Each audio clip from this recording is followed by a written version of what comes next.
So this time I recorded myself. Last time, ang nirecord ko naman yung outside, no? Na habang nag-drive ako para makita yung surroundings going to work. Ngayon naman, I decided to film myself inside the car. Kasi nako-curious din ako kung ano yung itsura ko kapag nagda-drive ako. And true enough, 'di ba?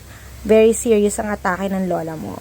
So anyway, so going to work, ayun yung aming uniform. Kasi tamang-tama after ng shift namin is magka-part-time job kami sa Mang Inasal as manager.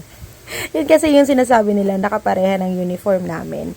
Yung pang Tuesday and pang Thursday, yung uniform na yan ay hawig sa mga managers ng Mang Inasal. So anyways, so ayan nga no, matagal tong ano na to, 'di ba nga I told you last time parang 20 to 25 minutes talaga yung allotted time ko bago ako makapasok sa school. Yung 5 minutes actually, yun yung sa papasok na mismo dun sa vicinity ng school kasi medyo masikip yung daan doon. May mga nakapark sa gilid at the same time, syempre sabay-sabay pumapasok yung mga bata.